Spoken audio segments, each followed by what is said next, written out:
What's going on, everybody? The original Mako back with another Gunfire Reborn video, and I know it's been a while, at least on YouTube. The content has not stopped flowing over on Twitch, so if you've missed me, come check out the Twitch channel. The link will be in the description. I stream 4 to 5 times a week. We have a lot of fun over there, and I've been really enjoying it. The reason it's been a while over here on YouTube is I just have not been playing Gunfire at all in a very long time.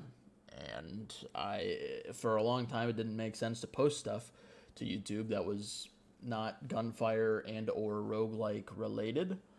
But I might move away from that going forward, and I might just start posting videos on whatever I'm playing at the time and what I'm enjoying on Twitch and having a good time with.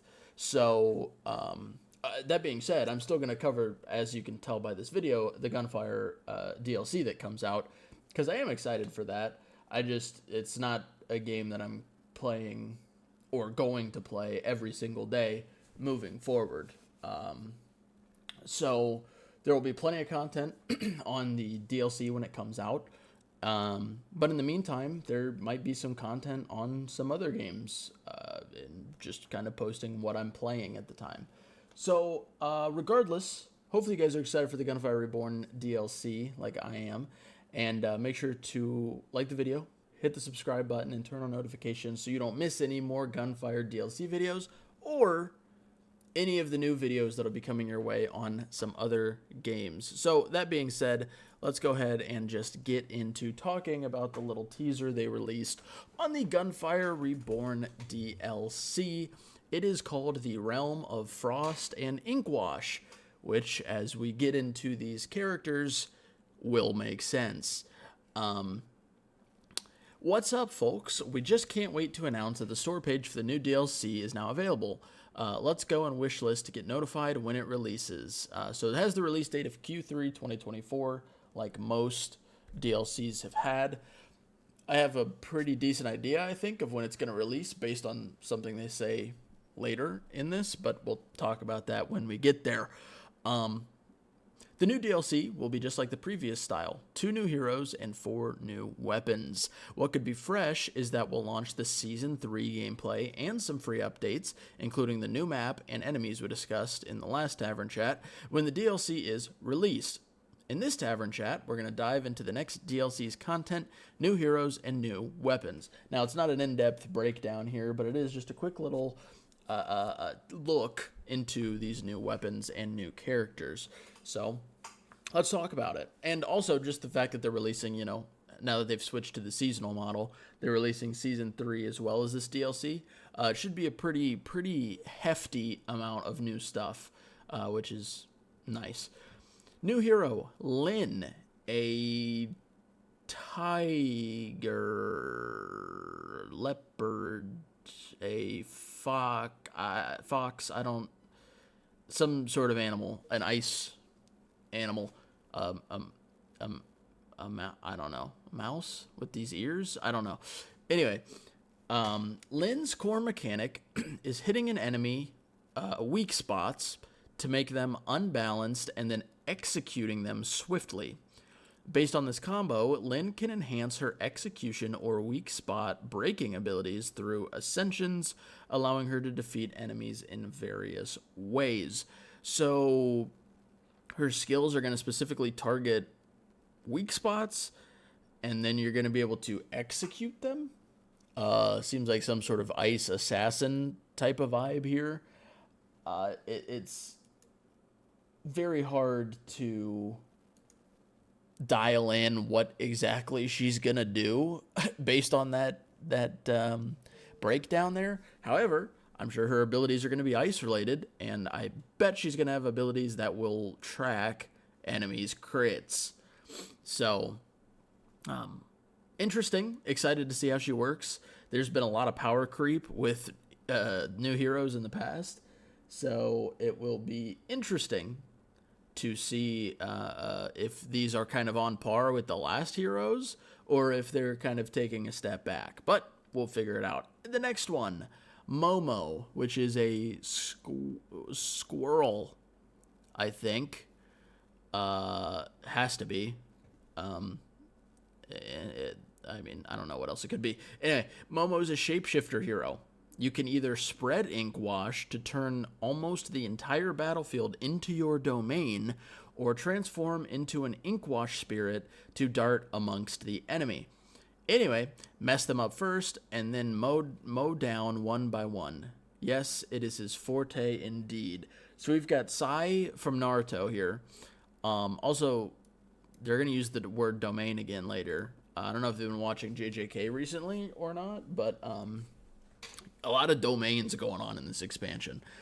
So yeah, this basically is just like I said, like I said, Sai from Naruto. You can either use your ink to, I'm guessing, do some sort of damage over time effect on the battlefield. Maybe when you yourself are standing in your ink wash, it buffs you in some ways. Or it sounds like you're going to have an ability where you transform into a spirit of some sorts to dart amongst the enemy. So definitely interested to see exactly how that plays. If that's like the ultimate ability, you transform and kind of bounce between enemies and do damage or something.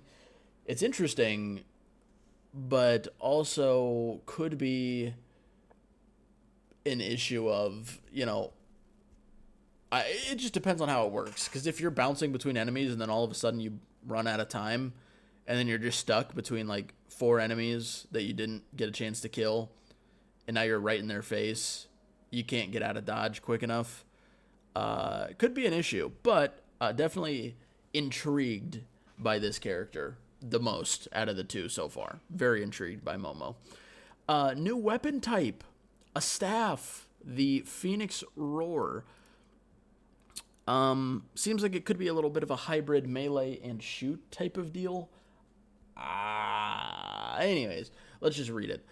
Do you love skill-based combat but can't decide on which weapon is more suitable? Check out the new weapon type, Staff. It's designed as a main weapon for skill-based combat, allowing you to deal damage by the staff while using hero skills. There will be some interaction within the staff, attack, and hero skills. Besides, don't judge a staff by its look. More unexpected shapes might blow your mind. That last sentence to me, I don't understand. Is it going to look different based on what character you're using, perhaps? Maybe. And then it says a staff that can expand the domain expansion, literally, and then coordinate attacks with the hero's skills. So, I'm going to be honest. There are a vast majority of or a large amount of builds, and I'd say probably the most overpowered builds in the game by far are purely skill-based builds. If I'm thinking about, the Fox with her fire, her ultimate build that you can build into, which is just, by the end of the run, you're pressing the E button, and then you're wiping out an entire room in one use. If we now have a weapon that you don't even really need to do much with besides use hero skills, and you're going to get an extra benefit from your weapon, you're in business.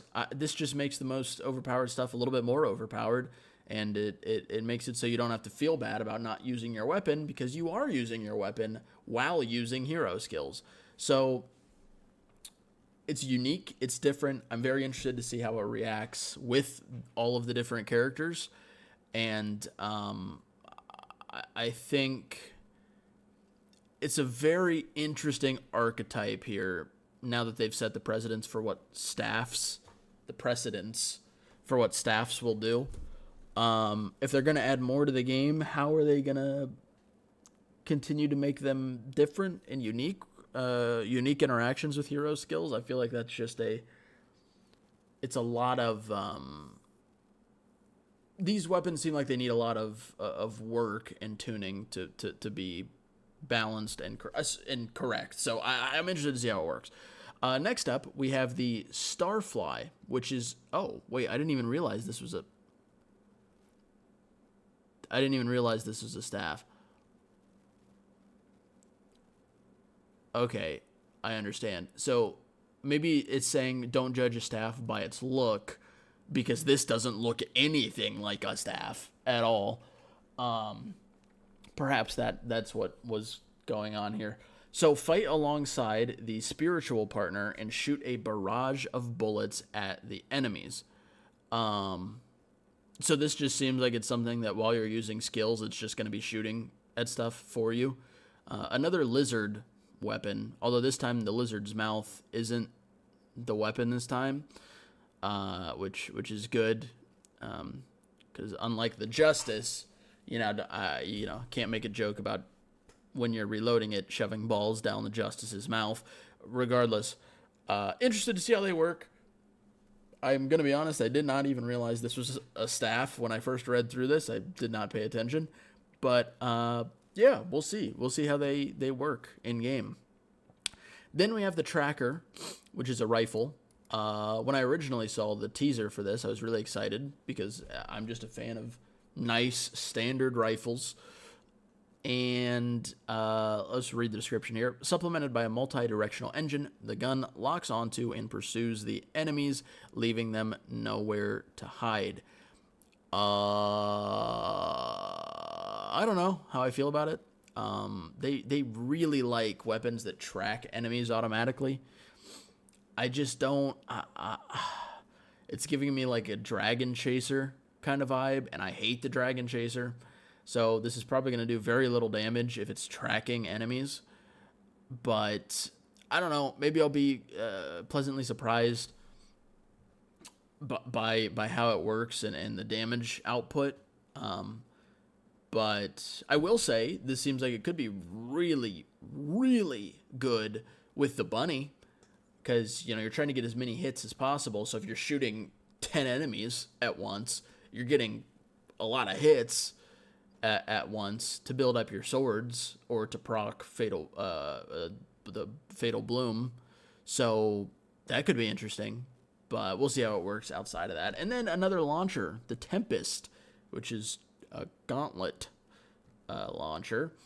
Activate the high-tech mask to tag all enemies within range and inflict a stormy blow. Again, you're activating some sort of mask, and you're tagging every enemy in your range, and then you're hitting all of them at once. It's a fine mechanic. I just don't. I don't know, why are we doubling down on it? I feel like one new weapon with that mechanic would have been cool instead of two. Get some uniqueness here. I mean, we've already got two new staffs. So the other two weapons, it would have been nice if they were a little bit different from each other, but it seems like it's almost the same thing where it just locks onto things in range and then tags them all. Hopefully it's fun to use, though. I mean, if it's fun to use, it's not going to be a problem whatsoever. Just depends on if it's fun to use or not. So yeah, those are the updates on everything new coming. Their development progress. The current version is in the test and optimization stage. Based on the progress, it is expected to be released by the end of quarter 3, which the end of quarter 3 is the end of September. So my guess is this will be released in September. Now, their DLCs in the past, I feel like have released around August, like late August. But I don't know, just based on the way they said this, I really feel like it might be a September release. So that would be my expectations for it. But we'll see what happens. Excited to see how the new characters work, see how they are,